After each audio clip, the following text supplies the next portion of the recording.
Nossa próxima expositora é médica, mestre em epidemiologia pela Universidade Federal do Rio Grande do Sul, doutora Gracianli Pereira.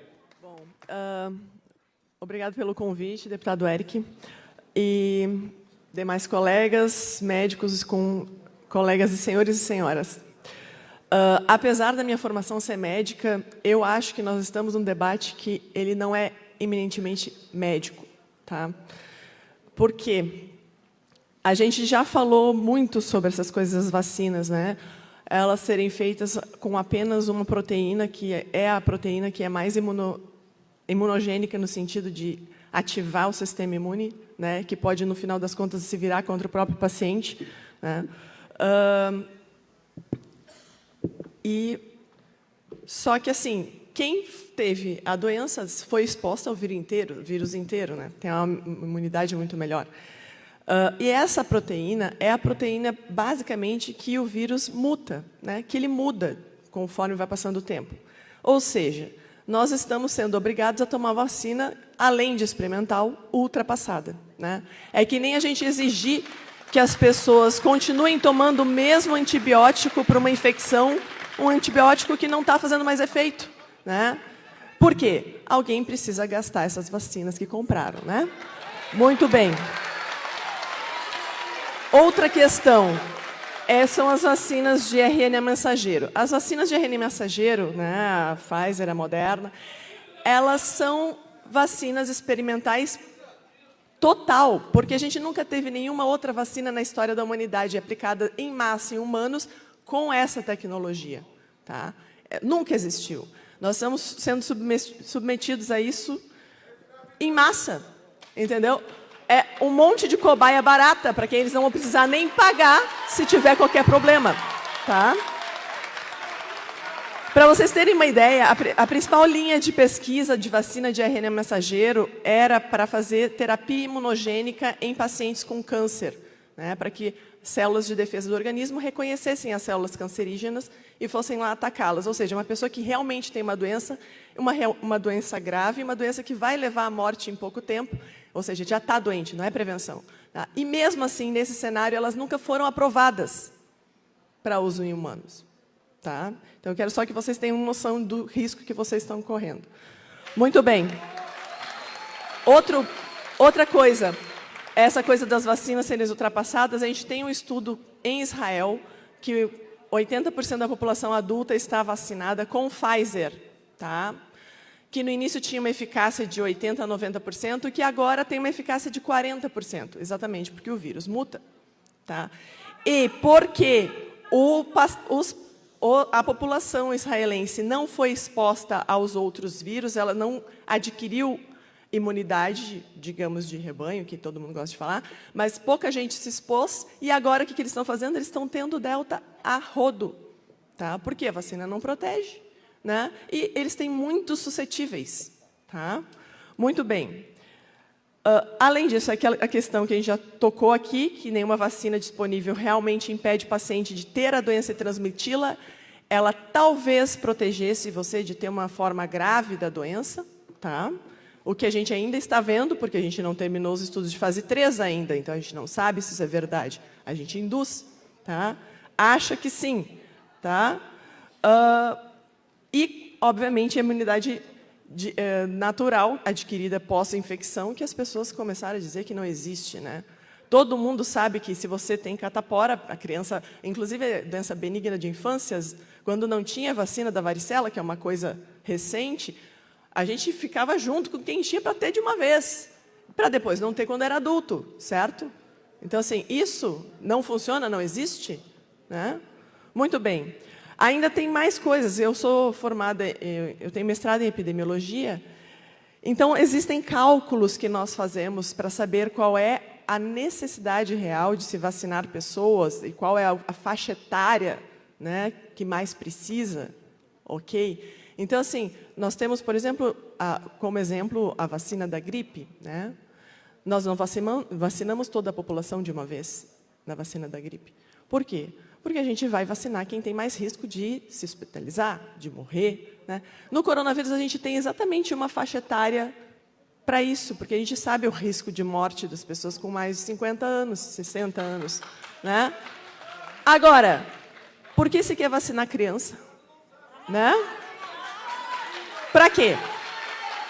Né?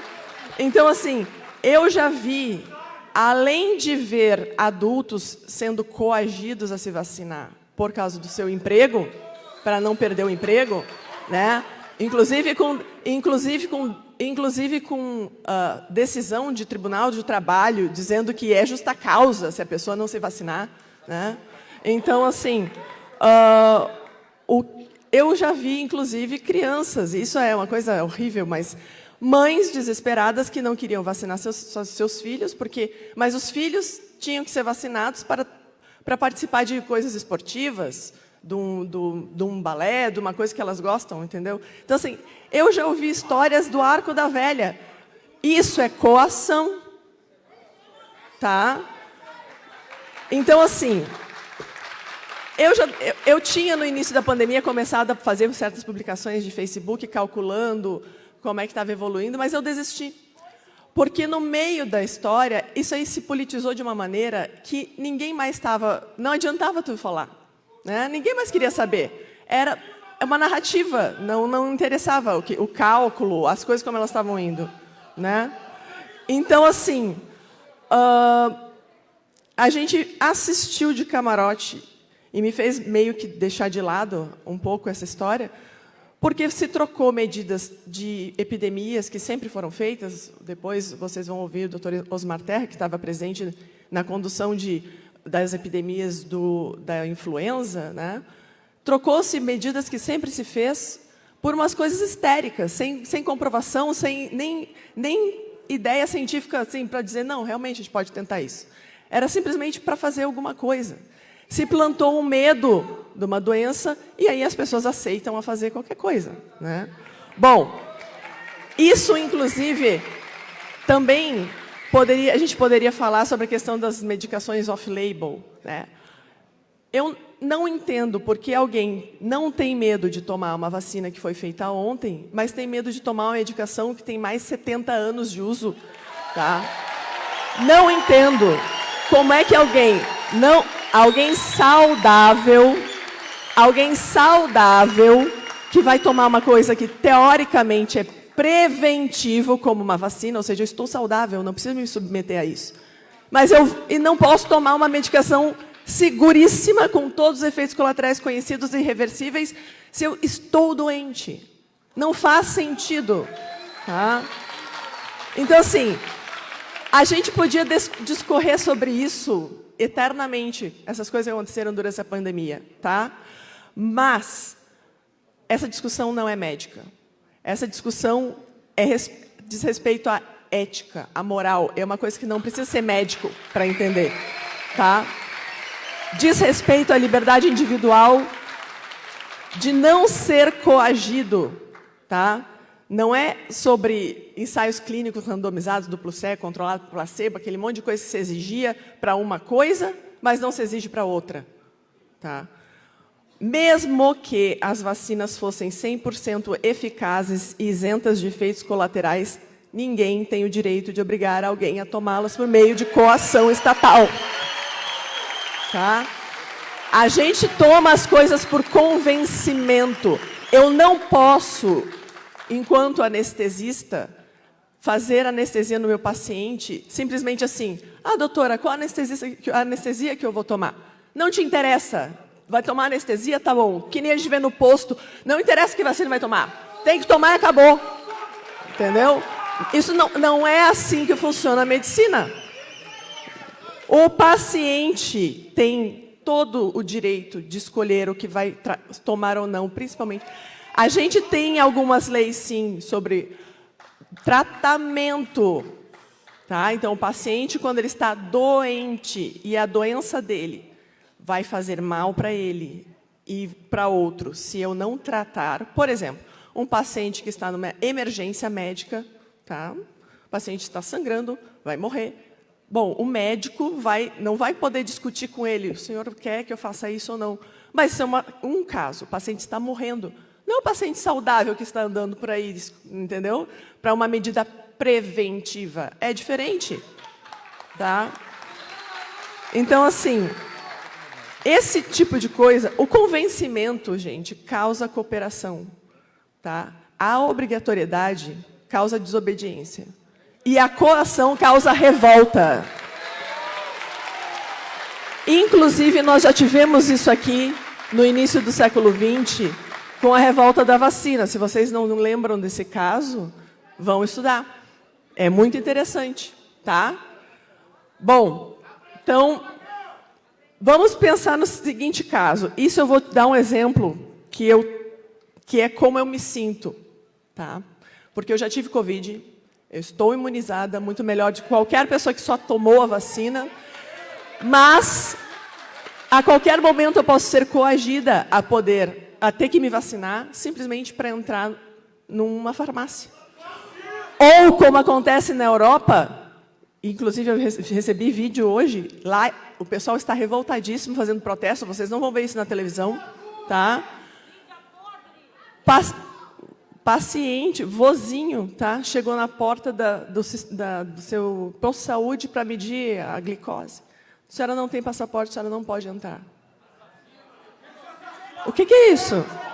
É por saúde uma coisa dessas? Tá? Então, assim, um governo que quisesse punir alguém que se recusasse a ser estuprado, alegando que se você não resistir, sexo é bom, mesmo que você não saiba quem é que vai adentrar o seu íntimo, e que se nega a colocar, e diz que se você se nega a ser estuprado, você está colocando outros em riscos, porque o estuprador pode ir procurar outra pessoa para estuprar, é um absurdo. Não é à toa que a gente chama isso de estupro de consciência.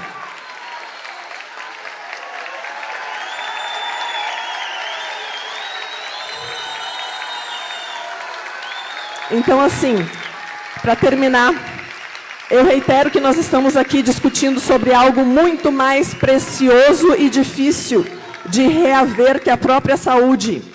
Nós estamos aqui falando de coisas que nos diferenciam de animais irracionais, um gado numa mangueira para receber vacina, tá? Que é a liberdade de consciência. Tá? A nossa liberdade, que quem acredita em Deus, nem Deus tira de nós. Tá? Então, não há qualquer direito de se impor um passaporte vacinal, que, além de tirânico, não apresenta qualquer benefício à saúde, e isso a gente já viu. Muito obrigada. Muito obrigado, doutora. Acredito que a reação da população demonstre a concordância.